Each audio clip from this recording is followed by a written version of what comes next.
yango hein tanga www tanga nati yo katena ko doba na lo bate tanga yo moko ni ma téléphone benga ngai na ondima na Suisse toya bon monat image mo bange telema e kuba maseke zate bomba bom oh yango te rien yakala monde lelo.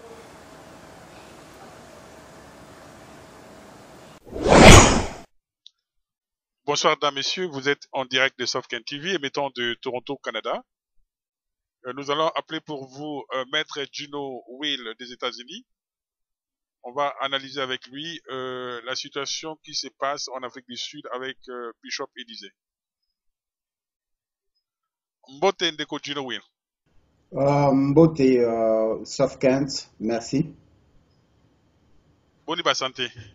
Santé za malamu nangolu ya nzambe, je me plains pas assez, hein, surtout et donc ils ont préoccupé ngamingi za beaucoup plus santé à Mama Congo, ndenge azali perpétuellement violé, non seulement na bapaya oyo tobengaka baloki ya Congo, mais lelo toyei constater que na bato oyo bamibengaki bana ya mboka, bato oyo to considéraka ba congolais 100% to né et grandi.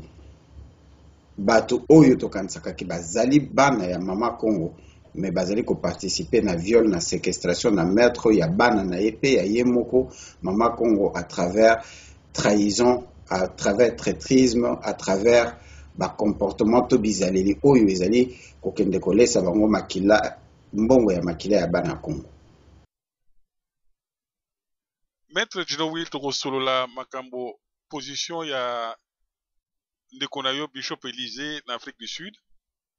Na kubanda d'abord kotila yo ndenge ndeko na yo sans rival oyo ayambaka Bishop Élysée na Afrique du Sud apesa biso aperçu muke ya ndeko wana. Yoka. Qui est Bishop Élysée?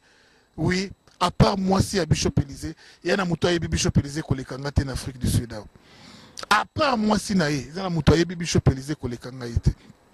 Ndeko nanga na lingaka ye mingi, Bishop Élysée, selon révélation ya sœur Alpha Mbombo, oya yeba ye depuis Congo, ndeko nanga zaki malade. Ndeko zaki malade zena prema mutu, avant même comme pasteur. Arrive vraiment la première mutu baner, et ça qui le quoi moi liboma, ils ont qui moi ta ebele, ti nzamba yaki ko toucher pe ko bikisa ye, yango ayaki ko yeba nzambe, pe ayaki ko kangama nzambe oya ye. Alors, quelques temps plus tard, Moutou ane zonga kilisusu. Et zonga kilisusu, c'est ce qui fait que bala eko pese bakisi chaque fin du mois, azaki Moutou, azaki na bakuri ya bakisi. Alors, tant waye awa, ndeko alpha yebi singango, mais plus tard encore, ndeko moko pe aye moko pe aye bisa kinga yango ke, na encadraka ye bien, na zalaka na ye bien, de peur que eya kotomboka, ezala bien ti. Wana Bishop Élysée. Alors, ba ndeko yako trouver ngai malgré baki adresse ba bengi ngai na ebisete yo pesa adresse siko zali ko zali Newcam, tu n'as que quelques semaines en Afrique du Sud ngana ya pesa zali na komi a ebisi ngano fa na te en église au dynamique de la foi. Alors ba combattant ba ye ba telemelinga ba bina te ya te parce que zaki na temps oyo ba combattant ba sur ko utalibanda aya côté ya te et jusqu'à présent mesure wana est toujours d'application. Nasala nini yo ndeko nanga pasteur pona monaki émission na yo na agence oyo babengi Paul Fikipo FBT na monaki émission na yo comme si yo ndoza leader ba combattant vraiment moi ils étaient olobelela ngai pa ba combattant batika ngana teya naza mutu akutino ngana yebisi non meilleure façon oyo yo ko s'intégrer très bien na kati ya communauté okozo peut faciliter peut-être à côté ya il faut comme combattant abina sani pona comme combattant ngana yebisi non pona comme combattant c'est très facile. Nous avons présenté une base. Mais avant de présenter une base, nous avons fait ça dans les mamoko, dans l'émission, Alors, à partir de l'émission, les combattants je n'aurais présenté Yambo facilement. Pour Bayamba Moutou facilement, Outi Congo est passé. Mona qui a mis poison, toi, agent Yakanambi. Alors, il faut commencer par les canons à la maison sont rivales. Ça, l'émission est convaincre les combattants. Nabi, jarne ni émission, Nabi, non. Les lots, ils allaient à Batunyo sur Kabila dégage, Kabila dégage, Kabila dégage. Il n'y a pas trop de révélations. Mais ma style, Mokobo, il y a des révélations. Et quand on tique bateau, même l'homme yasika, et qu'on y va vraiment na toucher bateau. On dit ah c'est bon, ok. Tu prépares l'émission, ne croyez à ça l'émission les 12 crimes de Kabila. Alors ça a épaté tout le monde dans la planète, non seulement en Afrique mais dans la planète. Alors on a joué dans mes na base, il y a des combattants à présenter, ndeko aouti pas Koutino, ceci c'est là, alors vraiment to Yambaye c'est un combattant. Oui, bande copé. Les 12 crimes de Kabila, et ça, émission to prépara qui ont naïe, ou les amakamba solo, les anangoya lokuta, tinga les ennemis à Bishop Elizé. Je ne peux pas dire des mensonges contre Bishop Elizé, non, là c'est faux. Je suis en train de dire la vérité. Les 12 crimes de Kabila. Kabila ne mutaboma et tout. Kabila ne aboma samba capito. Kabila ne aboma ba onyon sur yatanga, on a les 12 crimes de émission vraie et ba vérité au Bishop Elizé Lobaki. Alors, Ndeko, tu salis les 12 crimes, place à Finga Kabila, incirconcis, c'est là, tout, boye biyango. Ba accepter, alors, bande konaye ba benganga, ba ebisanga encadré. Parce que ça n'a pas mamoutou. So tiki ba tout ba roye ba te quoi yo posa pasteur. Ndeko na yo pasteur. Zala na yemingo koye ba biloko ni faut longola. Biloko ni faut ko tiaka na émission. C'est ce qui a fait qu'il n'a pas encadré na tapeki ça qui même yé na bino. Koleka leka na vidéo ba tout misu te po ba yebi yo na nous bien té. Depuis qui basi miso touche na makamisu parce que ça qui mutu moko akolo ba likambu après 2 minutes abosani likambo lobaki alobi le contraire nango. Akobakisa likamuso akobakisa misusu akoba likamusu oyo oyo ezozala soni même na misu ya bana neti mwana tu na mama na ibe papa na ye incirconcis na bolo bango na lingala. Je n'ai pas cette éducation et lingo la kisanine. Voyez un peu tout ça. Alors j'avais tout fait, j'ai vraiment encadré le frère, mais remarquez bande konanga bobola nanga dans le monde depuis que nous nous sommes séparés avec mon frère, il n'allait que des shit en shit. Il ne faisait que dégringoler depuis que nous nous sommes séparés de mon frère, c'est-à-dire depuis qu'il a quitté mon encadrement. Azaka Kouchité, Azo commettre des dégâts, berrer, tina point autocomi, les lots oyo kiti singa même, maï, namisu.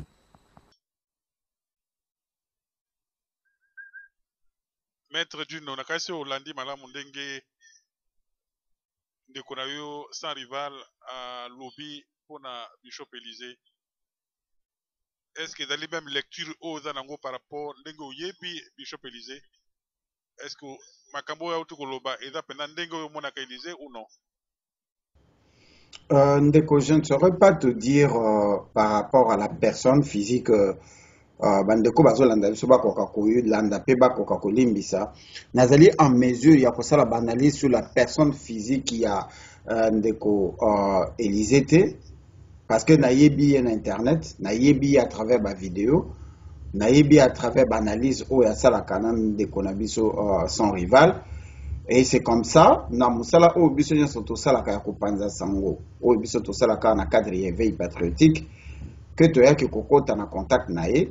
Alors, contact na biso c'est limité mingi na ba analyse ya situation en mboka ya Congo, na ba analyse ya ba vidéo o to salaka parce que biso nyonso tozali côté ya maloba moko ya éveil patriotique ndenge nini kozongisa amour ya mboka na biso Congo na mitema ya ba Congolais, ndenge nini ko planter amour du prochain ya ba Congolais na bandeko na bango ba Congolais. C'est ainsi que tu trouveras qui ma mariage wana et puis to bande ko kabola mingi sur ba comportement na biso bato oyo ba yebani na média to ba panzaka sango sur ba analyse na biso ne lobeli na biso comme to sala tozali ba autodidacte na likambo ya journalisme mingi langage na biso ezalaka trop déplacé ko éviter ba insulte ba qualification o ezali ko dépasser ba niveau donc to bandali mingi komi pesa ba conseil na domaine wana donc o etali vie privée na ye koyeba soki abelaka motu soki amelaka bakisi soki abosanaka makambo soki makambo alobaka yebi yango te soki bakomelaka ye makambo alobaka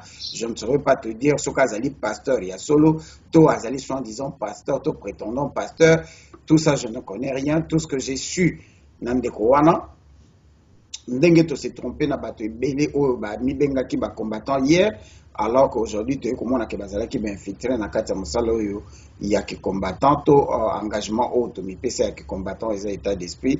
Je ne saurais pas vraiment parler malgré oyo nyonso ndeko na nga lobby ngai eloko ezo concerne nga mingi ezali vie privée na ye te, parce que ye ntango amemaki ye ayebaki ke moto wana aza moto maladi, ayebaki ke moto wana abosanaka makambo, ayebaki ke moto wana azali entre guillemets akoloba makambo mingi oyo bakomelaka. Il ne nous a jamais dit. Donc soki abimisi yango lelo il faut eza na raison moko abimiseli yango, mais je suis pas prêt à kosala ba analyse dessus.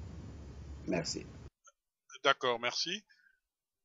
Mais selon yo moto abengi combattant azali nini, parce que définition ndenge bato baza ko interpréter combattant on dirait que tozali pena ndenge wate moto abengi combattant na résistant ndenge oto koloba azali moto oyo afingaka te, moto oyo apesaka makanisi na ndenge ke mboka ekende liboso. Mais yo définition nini mpona yo combattant ou résistant baza banani?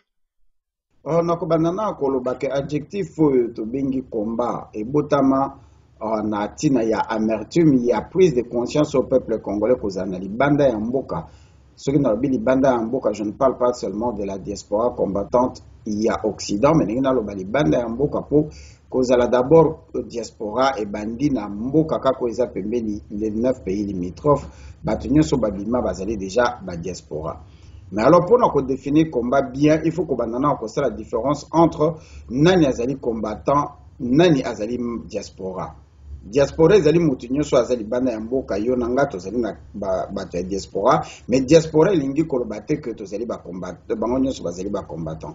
Na kati ya diaspora nde tozali na ba combattant. Alors siko ba combattant yango bazali banani?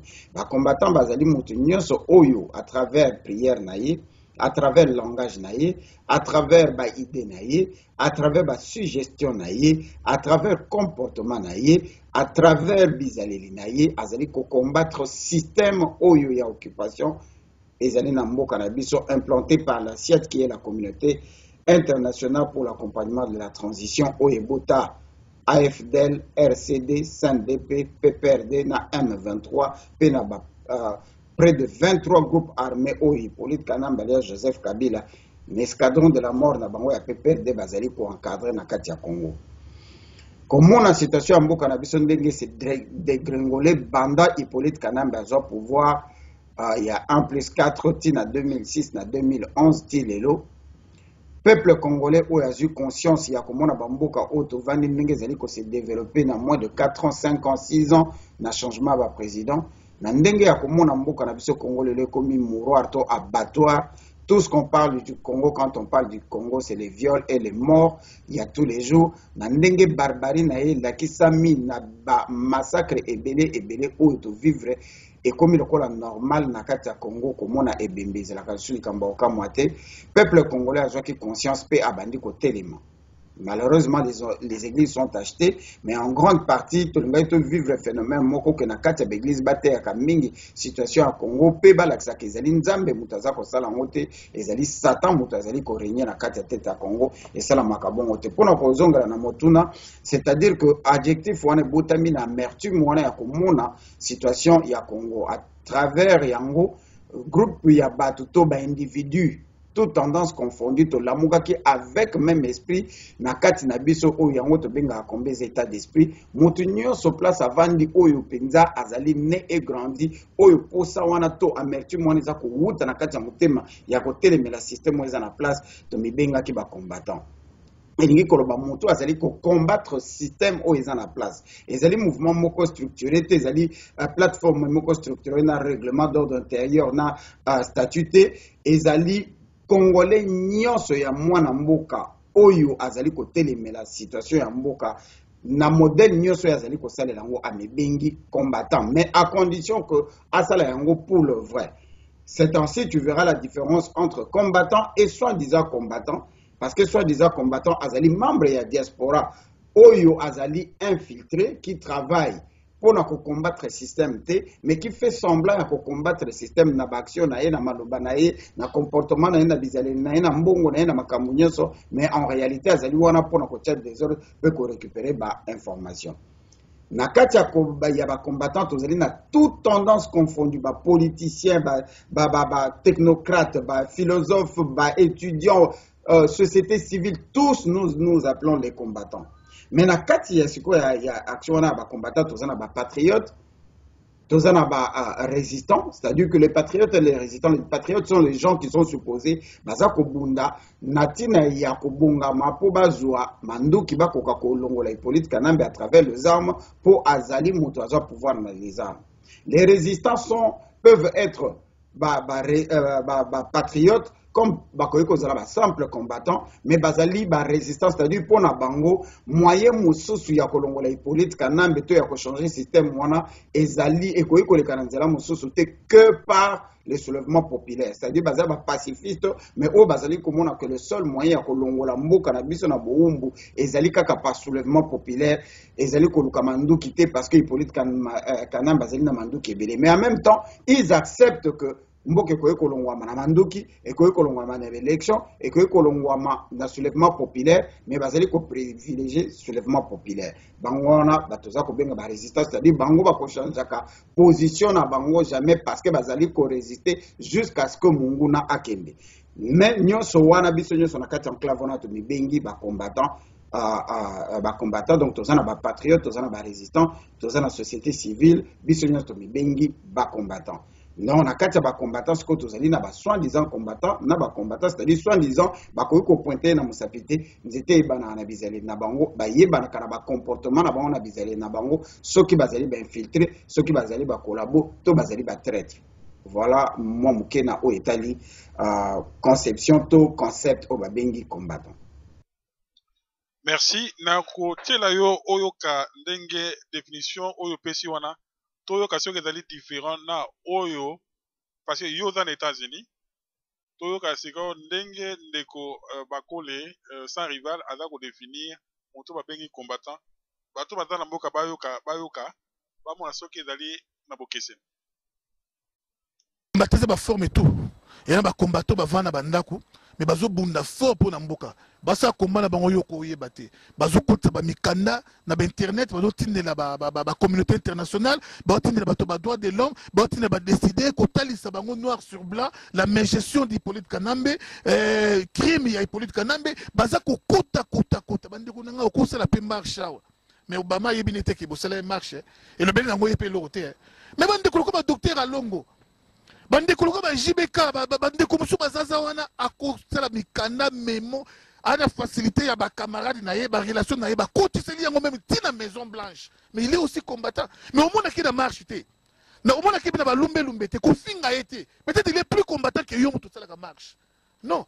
Alors ba combattant ba forme belé ba combattant ça ka bato ba fichaka bilongi na télévision te ba combattant ça ka bato yo ba kindaka marche te mais ba combattant ba forme belé et y en a bato musu baza pe na pays na pays mais au monde on dirait pembe na Kabila mais maman la combattant yenda pesa kabiso ba news yenda tesa kabiso ba directive à suivre yenda tesa kabiso ke tala kutu plan eza boye maman la combattant mais azawana infiltré pe ya biso ya ba combattant na kati ya Kabila.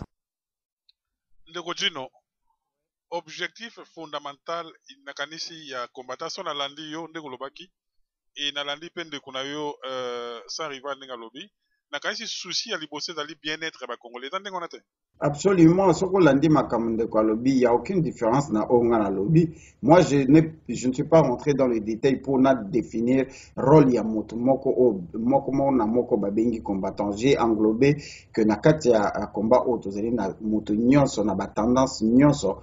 Mais l'essentiel est à l'état d'esprit et où tu as na kati ya motema oza na infiltrer to collaborer parce que terme o ya combat toyoka ngo liboso ezalaki ba militant ya UDPS, si vous permettez que natanga UDPS na Kinshasa biso yo tozaki na Kinshasa, c'était le seul parti politique oyebanaka ba militant na bango bazali déjà comme benga ba combattant. Donc c'est un terme qui existe depuis très longtemps et que moto nyonso oyo azali combattant wana to komi na likambo so ya kolobake combattant musala na yenini En ce moment-là, tu as que combattant, Moussous Moussala Naïs, ali copier sa information, Moussous Moussala Naïs a financer combat, Moussous Moussala Naïs ali copier sa mikanda, ba memo, ba tract, Moussous Ezali ko kene ko beta ba porte ba loki a Congo pour na koyeba, Moussous Azali infiltré à travers Kana Congo pour appeler sa information. Ça, c'est le rôle des combattants. Wanande to ko établir en mais ngana lobela qui n'a sens que combattant Ezali Moutinho soit à s'engager en bonne et due forme, non seulement qu'à quoi bimara barabara, non seulement qu'à lumbe mais moite. Ça, c'est rentrer dans le détail, mais en toute la globalité, dans l'état d'esprit, Moutounion, où Azali, vrai Congolais né et grandi, où Azali n'a pas ça, il y a changement, Azali pour combattre le système, dans le modèle, nous sommes Azali, mais dans le vrai. Donc, Congo est allé sous tutelle ou est allé sous occupation? Selon la définition, selon le dictionnaire, parce que tu utilises un terme ébélé, selon circonstances où vous allez Congo officieusement est allé sous l'occupation parce que c'est dirigé par les Occidentaux à travers le Rwanda, le Burundi et l'Ouganda. C'est-à-dire que Ezali et l'Oko Asiat, Ezali conception à Rwandete, il y a tout été, Ezali conception, il y a Mindele, Oyo, Torosala na émission. Avec yo, tu as un cadre de veille patriotique, nous avons qui na métier, tu as ça détail ya création et le kwana et banan nini et le koyo et l'ongoli Congo mboka na biso et commission le centre ya gravité. Pourquoi Congo? Ba français ba benga ki un scandale géologique mindele ba américain ba benga ngo terre stratégique les automoniques ezali centre de gravité, c'est-à-dire que tout ce qui se passe dans le monde na domaine la technologie pe le monde ya lobby na domaine la finance na domaine ya makambo belé ya énergie ezali ko uta na Congo et komaki souci ya moto nyonso o azali baloki ya Congo ndeni bakoki kokata mboka na lokolo ezamine bakata ngo ndambo chaque pays les 5 pays où ils ont constitué la SIAT, l'Angleterre, la Belgique, la France, les États-Unis et l'Afrique du Sud moto na moto azala ko gérer parti moko ya Congo oyo bakopesa ye yango nde ko sala bosomi na bango po ba garder supériorité na bango na ba guerre froide o elekaka entre bango surtout entre autres ba occidentaux na ba américains ba sangane po ba combattre ba asiatiques entre autres ba chinois. C'est ainsi que mboka na biso eza victime yelo kwana donc mboka na biso ezali sous l'occupation ana mokolo nango azali mindele mais bato baza ko pratiquer yango ezali ba rwandophone entre autres tuti rwandais oyo occupé mboka na biso. Pourquoi na lobi? Parce que soko koti na kati armée tozana 43 000 têtes ya ba extrémistes rwandais tuti o musala na bango ezali ko boma pona ko contrôler Congo. Il fallait ba bandana cause la majorité na kati armée pe ba occuper commandement nyo surtout en commençant par Hippolyte Kanambe. Ce qui est baltoye bango lelo à travers mission tozo sala que James Kabarebe ti lelo azalaka considéré comme chef d'état-major suprême ya armée na biso et yé mutapé sakaba ordre chaque semaine azalaka na hôtel du fleuve na Congo et pas basale laka ba réunion na bango ya conseil de sécurité ya armée na biso.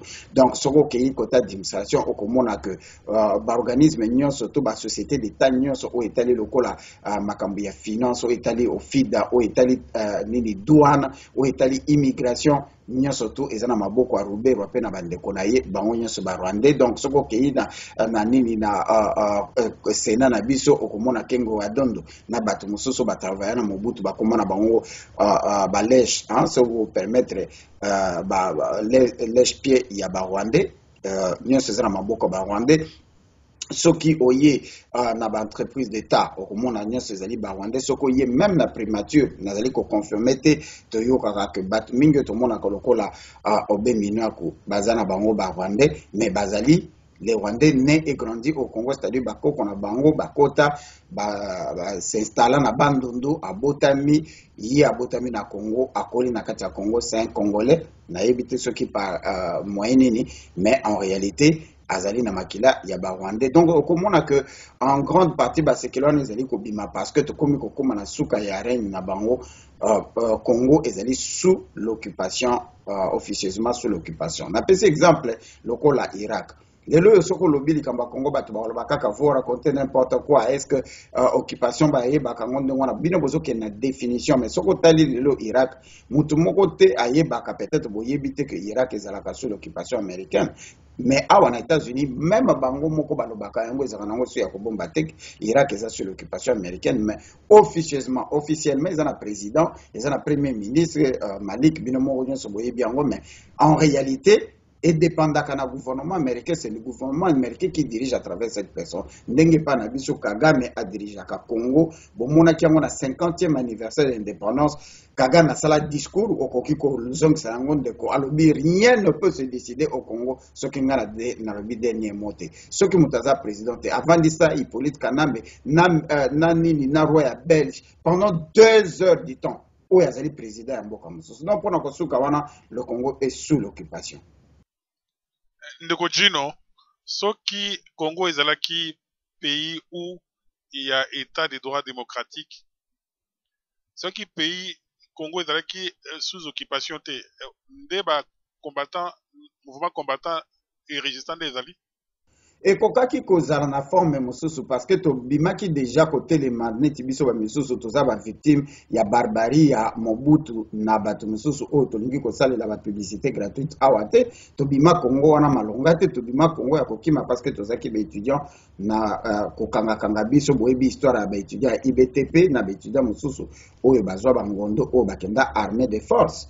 Donc adjectif il y a la combat adjectif peut-être déjà utilisé maintenant, mais il y avait déjà des combattants, c'est-à-dire que biso toza ba victime parce que toza ko bimana balabala contre le maréchal Mobutu à l'époque déjà. Donc ce qui mboka na biso ezalaki sous la dictature mais pas sous l'occupation.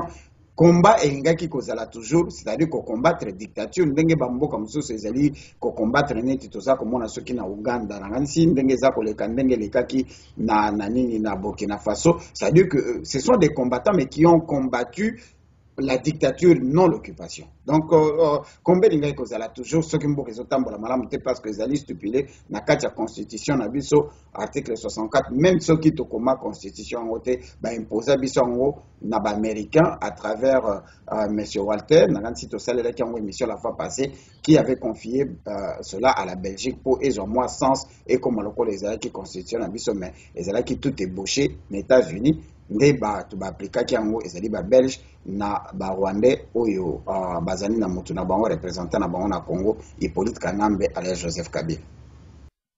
Merci. Toyo Kandeng raconte ya Bishop Élysée na mutu moko komo na ye zombie na découvrir ye kasiko na eba ki inventé mais to découvrir ndeng lisolo na bango nde bakutani. Tolan.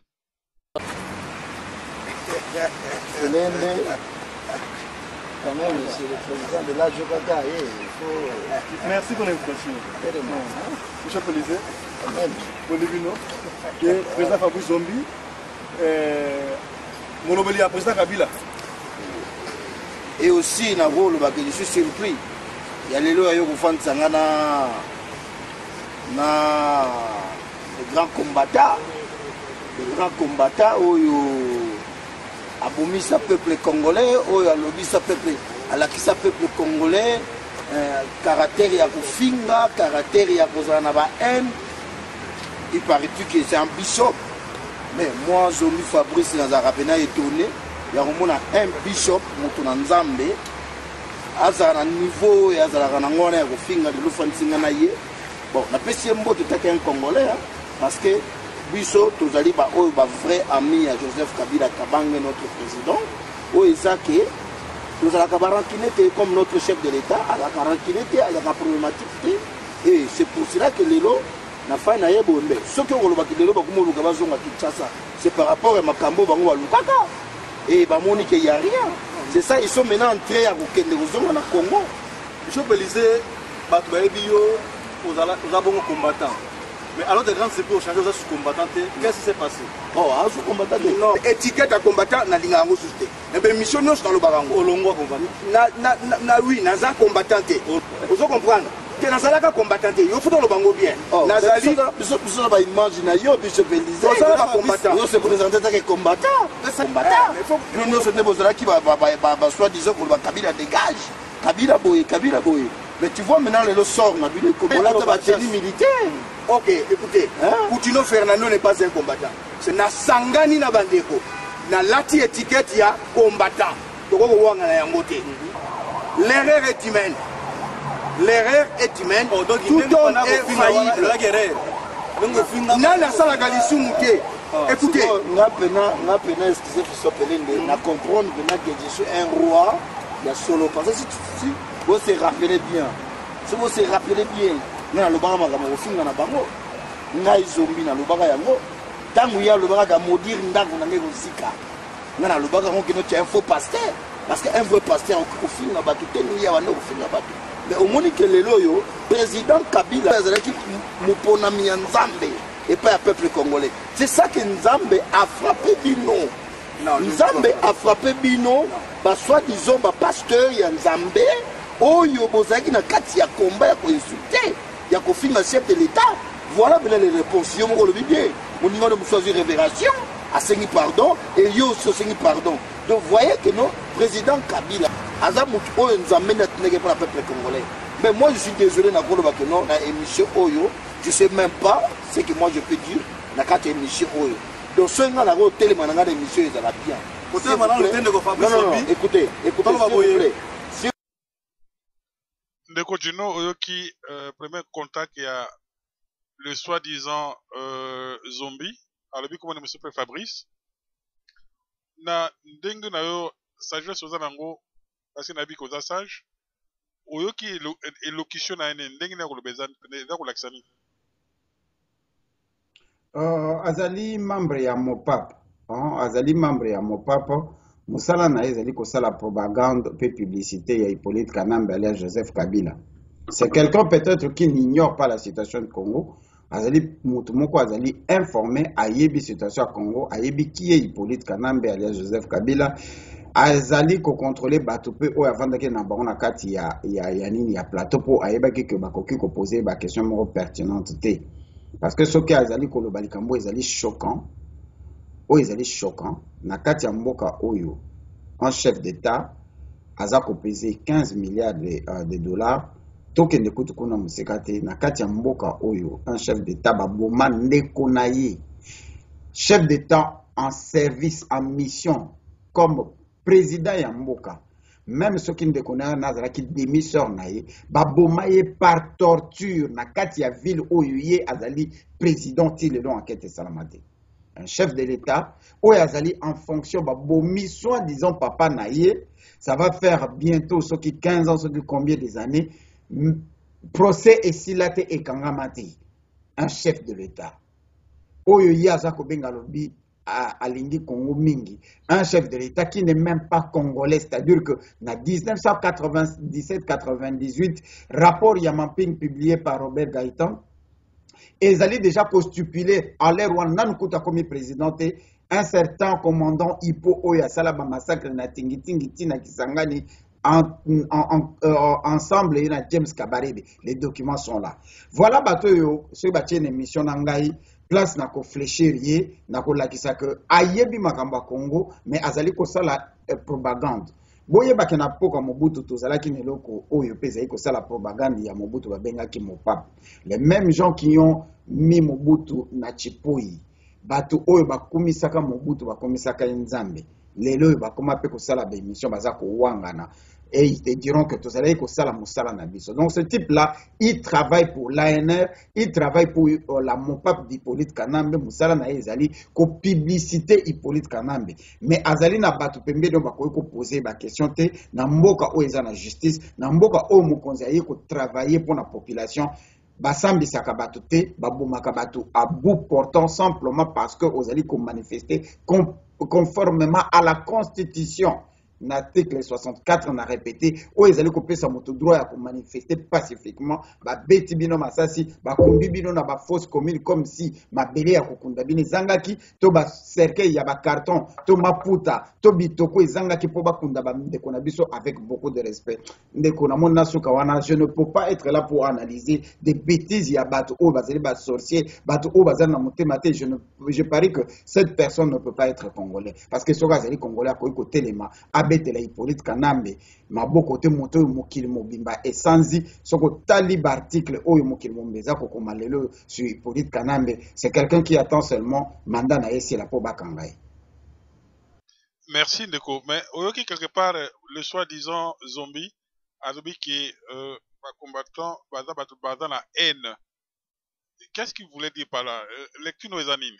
Lecture nange ezali que tosalaka contre publicité, c'est-à-dire que moni biso comme tozana voix makasité bato o bazali ba victime bango nde bakoma ba coupable na Congo, bato bazali ba coupable bango nde bakoma ba victime na Congo. Lelo soki to lancer slogan neti ngai pe nazali ko lancer mbala moko les Congo aux Congolais, c'est-à-dire que to décider que peuple o ezali ko massacrer biso na 9 pays limitrophes tozana yango ezali ba extrémiste rwandais tuti fu bazonga na tuti lobby bako benga nga xénophobe. Ndeko monde ndenge naza koloba yango meka ko lancer yango lobby ko mona ba article ba ko majino xénophobe, mais ba bengani ba ndeko na biso na Congo Brazzaville nani abenga yango xénophobie? Il y a eu pas eu de mort. Bato batumba bango ba mona na te, bato bakata bango mike bana na biso na ba mama na biso ba violati na bana ya 11 ans 12 ans na Congo Brazzaville oyo ba noya oyo bacha bango na ba morgue vivant ba kufi na malide na ba chambre froide bazalaka te. Pourquoi mokili mombebenga ki en xénophobie te?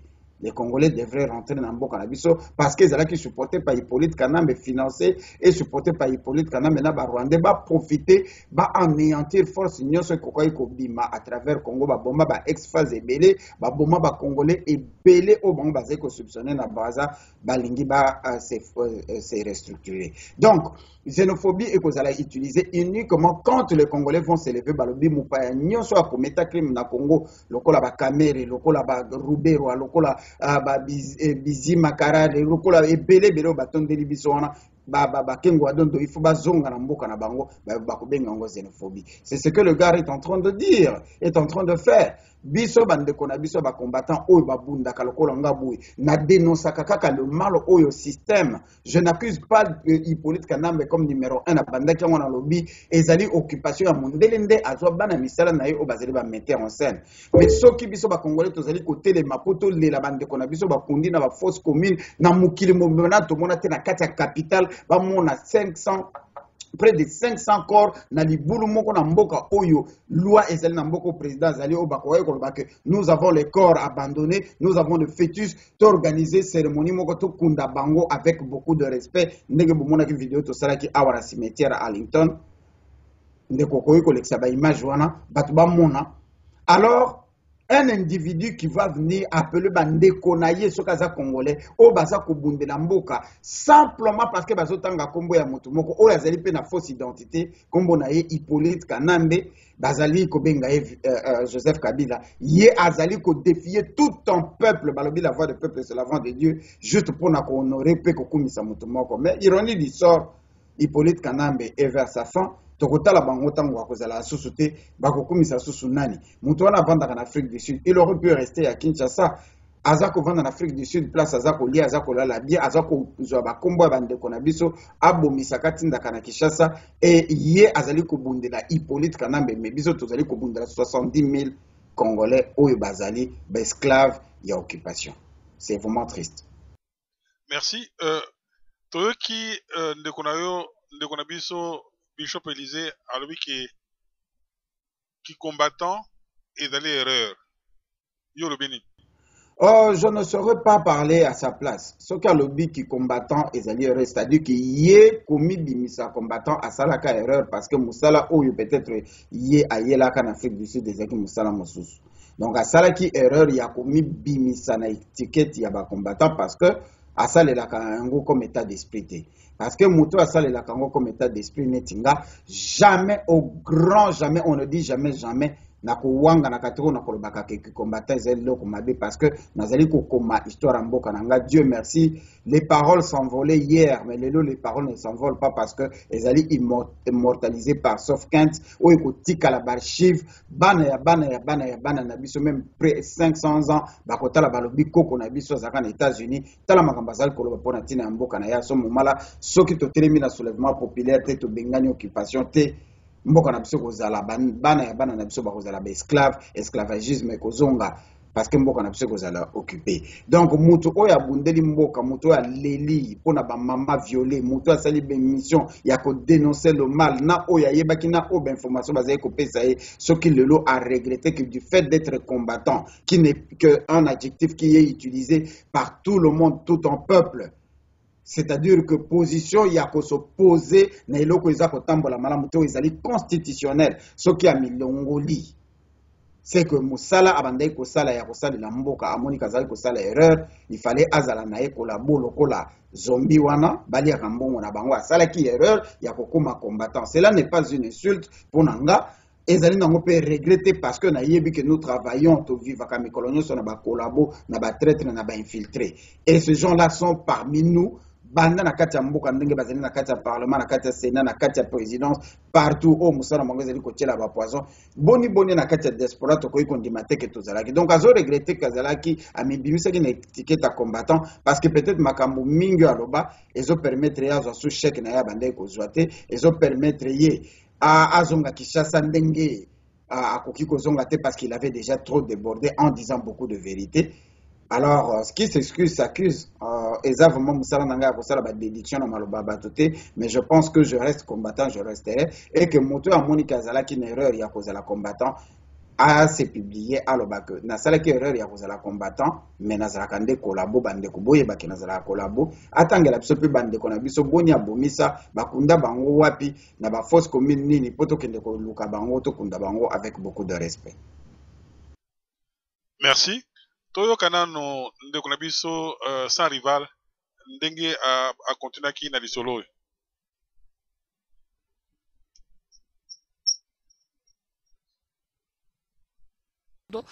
Je salue tous ceux qui suivent www.congoyalobi.net ainsi que www.nouslescombattants.com. Bande konangai nana pasi na mute. Je suis combattant, oui, mais j'ai un cœur du berger. J'ai un cœur du pasteur. Vraiment, ça me fait très mal. Les images que j'ai à visualiser, il y a confrère Nangaye Élysée à côté, il y a zombie. Zombie, oyo, ceux qui ont battu à Bundi, ça va combattre dans Mboko, yo. Et ça, la Bundi, ça va combattre le quoi zombie. Zombie a Kangisa, va combattre. Zombie a salé belé à ma baie contre ma combattant, a comploté ma baie. Pour un malheur, il y a un combattant. Zombie, Lelo Oyo, il y a Bishop Élysée. Et Kiti Singamai Namisu. Je sais que Ozana Leki no Mobali, Wana Yaya na yo Mobali, Ozana Papa na yo, Akoko Zala Ndoki, Akoko Zala Mabebele, mais Oko Lingate un jour au monde, Ba Longola Bilamba, nu, Azota Baota Moussene Wana, Bazo Cholaye, et Moukasi. Malgré que, Alé Labino Bandeko, Alé Labino et Belé a bloqué même Vinayo, mais au Moni Ba Tamoussien nu Nengwana, Nenge Ba Choli Bishop Élysée, Nenge Zombiazo Sakananaye, Nenga zako maltraité, zako cholaye en face boy, en face. Et ça l'inga passé. Mawa, Bishop Élysée, l'image que j'ai à montrer dans le monde. Les lots, je passe pour demander pardon na ba combattant nyuso, kusenga pardon na communauté congolaise nyuso, ndenge na yeba na komemela bino un infiltré na katia combat sans le savoir. Vraiment, veuillez m'excuser, ndenge na memela bino un poison na combat sans les savoir. Veuillez m'excuser, ndenge na memela bino ndeko oyo aya ko détruire combat. Vraiment, mes excuses. Mes excuses, encore une fois, mes excuses. Alors, j'ai une révélation à donner à ces propos. D'abord, s'il faut na chola, na seka, na wolola, na kobanana no ko chola, ko seka, ko wolola, oyo ngangawana babengi zombie. Vraiment, permettez-moi vraiment na mekaimpe kocholaye. Lui a cru qu'il a gagné. Lui a cru que Azochola combattant, qu'il n'y a pas de combattants en Afrique du Sud. Mais celui qui était à ses côtés n'est pas Bishop Élysée. Ozaki Moupazi n'est pas Bishop Élysée. Maître Gino, Oyo Kindenge de Konayo Azakoloba. O se sentir ndengeni na timbre à voix nae. On a senti qu'Aza quand même blessé. Aza quand même blessé, Aza être humain, c'est-à-dire qu'Aza qui confiance dans l'ennemi. Aza qui mingi pembeni naie que Élysée a kokai pe ko sala ema. Mais selon ma conviction naie, parce que trop quelqu'un na maloba bato. Je ne suis pas encore convaincu que Élysée, c'est un traître, c'est un collabo, c'est un infiltré. Il est à Kolobango Yemoko. Comportement na ye oyo ya ko s'afficher ya ko wangana abandi yango depuis un certain temps. Alors, il faut que la temps à temps, Yemoko ami bimisa. Ngana s'inquiète kate ce qui mutazala qui combattant aye ko se révéler kazala qui na soin disant combattant zala qui infiltré pour nani de konanga. Parce que tozo kenya na ko si konamboka et soki batwana bazo mi bimisa te mingi na bango bakotika la na kati na biso bokebo sikoli na mboka mais lobi bobandi ko kufa moko parce que bokozala na ba infiltré oyo bazo ki ta ko se démasquer te bakozala na kati na bino bakomi ko tiela bino ba poison bakomi ko bomisa bino bakomi ko teka ba plan na bino et pas ya ennemi o boko bengana. Donc c'est Nzambe azo salelande na côté na biso et qu'après si temps et belé finalement les soi-disant combattants bakomi komi bimisa bango moko bakomi ko bimisa bolumu no bango moko po biso to yeba moto na zalakane bandakala nzoka zakane infiltré azakane collabo azalakana e traître mais Dieu merci azuta ya koboma ngaite azuta ya kosala nga mabetenga na libota nanga. Donc de konabiso sans rival, ce qu'on a la conviction que Élysée, c'est un traître, un collabo qui travaille avec le pouvoir de l'occupation et que regret na ezali parce que abimisa qui est na miso bateau, azala qui convaincu. Donc c'est le même travail que aurait fait Vital Kamerhe. Na modèle moko ndenga memela biso Hippolyte Kanambe. Yekuto ayeba qui était Hippolyte Kanambe, mais asengana pardon, a regretté na ndenge wana te ndeko na biso a regretté parce qu'il était ignorant. Ayeba qui était que moto ya memi c'est un traître, c'est un collabo, c'est un opportuniste qui ne vit au dépens qui voulait faire le nom parce que bato baza ko fingi sa ba pasteur bangwana de toute façon 99,9% ya ba pasteurs congolais ce sont des aventuriers soko talimboka na biso occupation na biso banda na Ngoyi Mulonda azali pasteur otali moto ya président so apesaka ba poison yo moto yeba ba kombo na bango azali pasteur otali malumalu Pasteur Mugalo azali pasteur otali ba mukuna oya komi ko betisa concert à JB Ranzam ya JB na wera son un pasteur soko tali nani moto mususu rebelle nyos ba rébellion nyos ebimi na Congo la plupart ya bato bazali mituna bango ba pasteur. Donc le pasteur au Congo sont utilisés parce que bazali ba leader d'opinion bazali ko contrôler masse ya bato, donc ba utiliser ka bango de manière ka ko convaincre bato ebele et le banda 2006 pour la popularité il y a Hippolyte Kanambe et Joseph Kabila. Ça serait pas étonnant pour mon cas babenga qui est bishop to babenga qui est pasteur to babenga qui est tel nde akomi lokola nzambe to kanisa ki kazeli nzambe. Non, pas Élysée à se démasquer parce qu'il est temps maintenant. Hippolyte Kanambe comme na Mikola Suka soga kokweya balia atana Mikola Suka baba nana kolia. Les gens doivent se démasquer pour nanga c'est un bonus en plaisir na éviter ba regretter nini. Le combat constitue la moitié de la diaspora en ce moment. Les combattants, pardon, constituent la moitié de la diaspora, c'est-à-dire que na mutu nyoso oyo kaka à travers comportement à travers prière na ye ata bimakate ata sala ba vidéo te mazolela ke nzambe sala tout gouvernement wana elongwa azali ko combattre système et ezali souhait ya congolais nyonso ezali ya souhait ya mutu nyonso azana souci ya ba individu ya ba être humain au babengi ba congolais. Donc je serais étonné mutu lokola Mohamed Ali bien que ta malade aza kosenga vraiment que changement ça na Congo Hippolyte Kanambe akende mutu lokola Louis Farrakhan mutu lokola Chirac batu ebele tina kotanga bango tele 50 mois rabi oyo batelemi balobi il est temps de considérer mboka na biso Congo comme holocauste. Bon, on a kende ko regretter kaka individu moko. Est-ce que Bishop Kokoya Zokoya akoye na combien de combattants? Ceux qui baroleke belé bazali 3 au barolanda le reste même coûte moi si na place azali na samute mazo regretter vraiment que avivaka na kolabo na kati ndako mbongo balia keza makile ya bana ya Congo. Donc pour nanga en tout cas ndeko pour na kosuki ça na ngena yebisa peuple congolais au moins que zali na mutuna mususu bazala éveillé baye ba ke tozali na kati ya combat et le combat tozali na adversaire azali pe na ba tactique na ye ya ko infiltrer biso et que attend important so to kangindo ki moko na kati na biso to sepela au lieu que to regretter parce que oyebite soki ko zala pembeni ya Élysée alingai ko sala yo nini oyebite Élysée abomisi combien oyebite Élysée pesi ba kombo ya bato combien o lelo bazali ko croupir na bakasho na baprison na bisika ya pasi ndenge na ndenge na bulowo to mpe basi bakoti na kati ya bafosse commune. Il fallait azala kaka ya kobombana a continuer kobomisa biso to nzambe asali biso grâce abimisi ye ndenge mpe azali kobimisa ebele awa na poto oyo bamibombaki pendant des milliers des années et que lelo tokomi koyeba bango ke bazalaka na bango bainfiltre mpe bakolabo. Pour moi c'est une joie. Merci ndeko Jean. Toyokana no ndenge lisolo na bango ekontinuaki et puis toyoka pe maloba oyo ndeko na yo Bishop Élisée alobaka mpona bato baza na mboka. Moi aussi je t'appelle président parce que vous avez la association de Toro Télémela Yangote. Na lobby na 2010. Na idée à sauver les Congolais. S'il te plaît, na Bible parce que je peux pas promener avec ma Bible. Allez-y. Na Acte 23 1 à 4. Apôtre par excellence, l'apôtre Paul. A Télémi à lobby na Tamboussa Maki na Kobanga Nzambe Boyna Boy. Souverain sacrificateur, le la pape aujourd'hui souverain papa. Alobi na yepo beta mbata babeti apôtre Paul mbata apôtre Paul n'a pas ce passage biblique acte 23 1 à 4 alobi miraille blanchie tu seras frappé babi yozo finga souverain sacrificateur du pape abi na yeba kiti kazali mokonzi et pexami ko mabe pona mokonzi après avoir injurié asengi pardon alors apôtre Paul nangai il a travaillé plus que moi.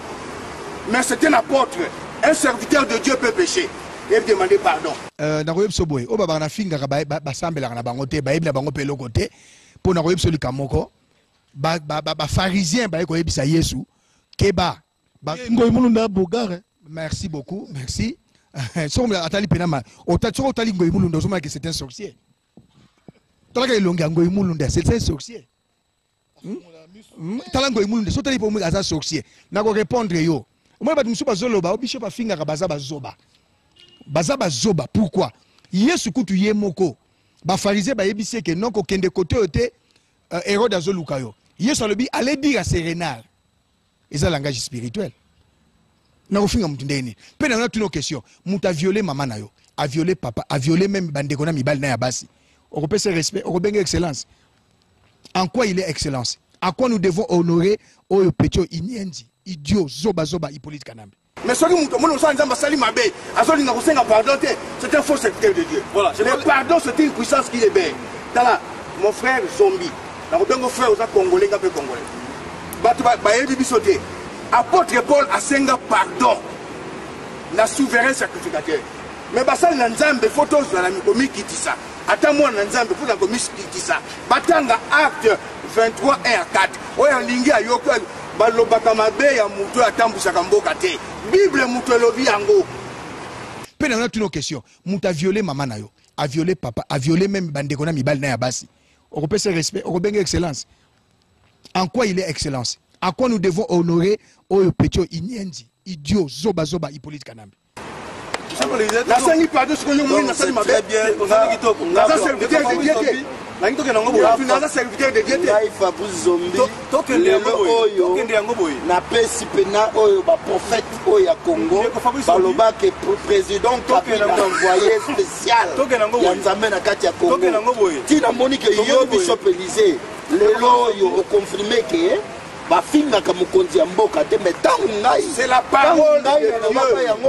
Tant ngai na lobaka yango pa ya peuple congolais bino bo contrôler la kaka bino bo contrôler mais lelo tu vois maintenant Nzamba frappé bino je ne suis pas frappé parce que je me suis non Nzamba frappé bino si on commence que la révélation Nzambé aye comme pas le lobo c'est que Nzamba frappé bino c'est pour cela moi je peux dire que non allez-y et pas ya peuple oyo bino bo bebi saka mutu na bango allez-y allez lui parler pour que le côté bango on est là au sang, on est là Bishop Élisée. On est côté bango, ça sera bien.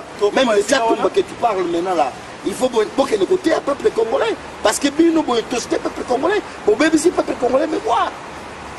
Franchement, je vais dire ça, parce que Yozaka, le premier, au besoin de la Ramoto Kassi, il y a une ambassade na biso, il y a pas congolais. Bino qui n'a pas détruire l'ambassade. Je suis désolé. ndeko Jino mpona kosuki sa ndenge oyoki mwana wana aza koloba makambo il me semble que makambo aza koloba mpena aza mpena komaîtrise yango te aza mpe comprendre te na pose o question soki moto azwi bokonzi na kokosa bakombo c'est-à-dire azala imposteur moto oyo azwi bokonzi na abomi bato na moto oyo azwi bokonzi ake bonganga po akoma mokonzi est-ce que bokonzi wana ezali oyo euti na nzambe? Merci mingi na motuna uti kotuna nangani si nalingaka mingi ko mélanger makambo oyo etali komba na biso na bon nzambe te parce que livre oyo bamemela biso babengi biblia ça donne l'impression que ezali nzambe aza bible te, église ezali nzambe te, et puis religion ezali nzambe te, parce que Dieu est universel. Alors tant que on donne l'impression que Dieu égale le christianisme. Batwana nyonso bazokende basé sur un seul livre, ne belé ya ba livre o ilobela kabo nzambe, ne belé ya ba secte na ba religieuse na kati ya mokili. Baza ko mema mboka na biso comme mboka na biso ezali nzambe azali synonyme ya christianisme. Ça c'est d'après le chrétien. Nde baza ko respecter ba biloko wana. Est-ce que mboka na biso etambusa maka constitution na biso ekomama na à travers la Bible? Je ne pense pas.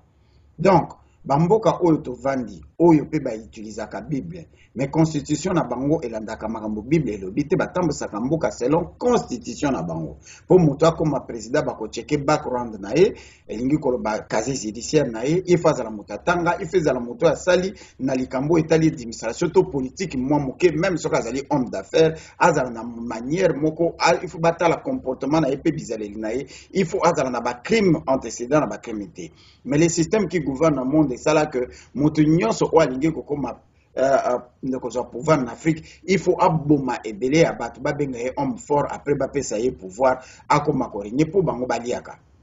Donc tokoki ko comparer makambo bango bazoloba c'est lié trop à la Bible alors que mboka na biso etambusa makara constitution na biso égale Bible était. Donc naza na difficulté à kokota na banda koloba que pouvoir wana illégitime nzamba zo reconnaître to azo reconnaître en côté parce que il ne s'agit pas de Dieu, il s'agit ici des criminels oyo ba saisissa mboka na biso sous l'occupation. Ezali question ya prise de conscience to yeba ke bato oyo bazali wana bazo mériter ata respect moko ata reconnaissance moko te d'abord parce que ce sont des criminels. Sinon Dieu oyo tozobetela tolo na kati ya Bible c'est un criminel.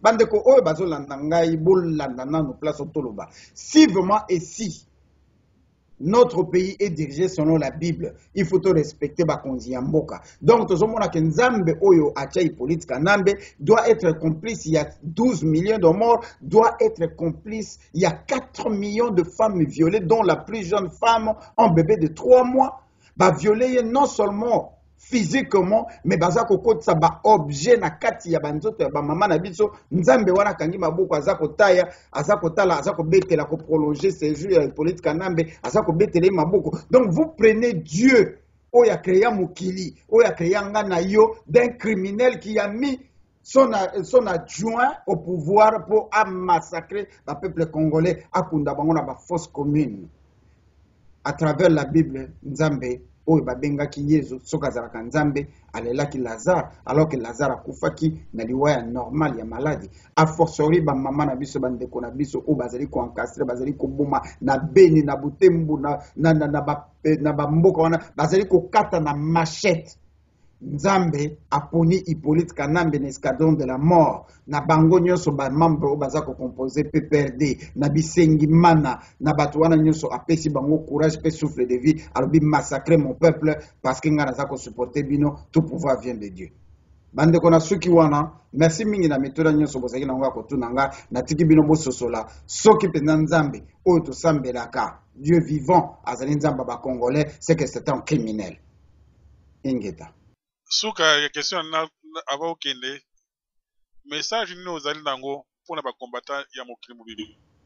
Message nazali nango ezali ya prise de conscience. Moto nyonso amibengi combattant pa salelaka combat ona bosolo oyo ezali état d'esprit epai na ye azala focus toluka moyen to se structurer totika tant na biso ya kolanda ba individu moto moko asalaki kombo na kati ya diaspora atelemi alobi akei na ye Congo alingi a changer modèle na ye ya combat bino bokomisi yango problème nzela ya Congo ezalaka libre na ba combattant na ba soi-disant combattant na ba infiltré na ba collabo tokotaka ba avion mikolo nyonso tokenda à Congo mais kaka po moto moko asalaki kombo étant que combattant a décidé à kende pour n'importe quelle raison azokende bino botiki ba objectif na bino botiki ba souhait na bino botiki ba décision botiki makambo nyonso bonde ko sala bo se concentrer sur un individu. C'est pas le combat consiste il y a cause à la déterminer il y a cause à la focus ne loko ni tozali ko sala.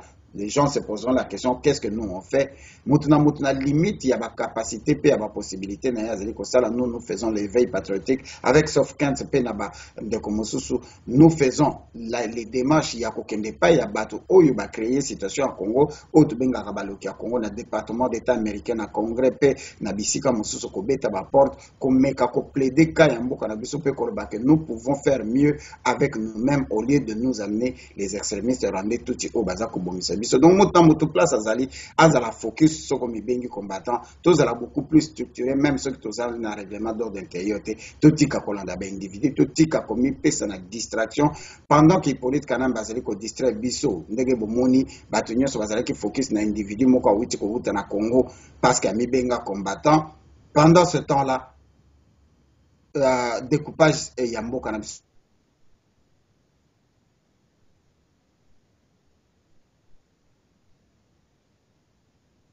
Allô? Allô? Oui, au Katanaki, phrase et Katani. Pendant ce temps-là, na Uganda bazali ko kotisa ebele ya batuti nyonso o bazalaka na Uganda bakoti bango na mboka na biso en disant que bakimi guerre biso tozali kotala Rex Kazali ya Kendai Kinshasa mawa mingi. Donc soki tolingi tozala focus totala Rex Kazali te totala Maître Gino te totala Sof 15 te totala nini makambo oyo bato mosusu bazako ba individu bazako sala te tozala focus na eloko nini tokosala po tobimisa mboka na biso na boumbu. Ça serait la bonne chose mais tout tika la koyeba toujours que tokozala kana ba infiltrer na ba collabo ti mokolo toko libérer mboka wana et que eza la souci na biso te pour un individu à se démarquer biso nyonso to focus net lelo to sala émission oyo to banda ko sala émission pour na Bishop Élysée alors que pendant ce temps là na mboka na biso bazali kokata na mboka na biso glissement ezali kosalama avec Mama Madi Chilombo ye na Vital Kamerhe na bamisusu basala complot ya komema lisusu Hippolyte Kanambe bapesa chance ya kotikala po baliaki malamu te balingi banda lisusu kolia.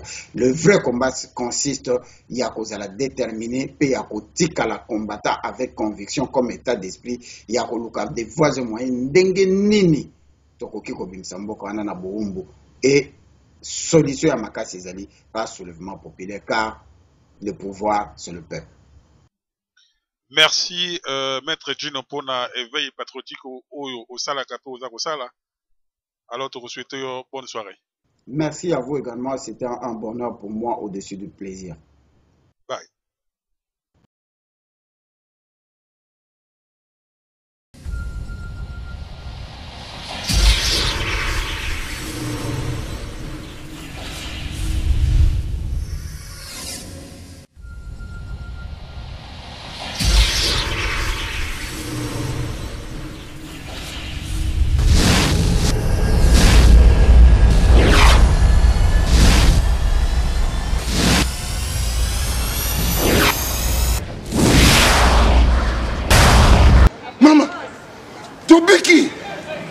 Tobiki, vérité pour le n'a qu'à tienne, ah, bon, ça, on va bien été. Tout le jour, bon, on a un bon, c'est là. Bon, c'est là. www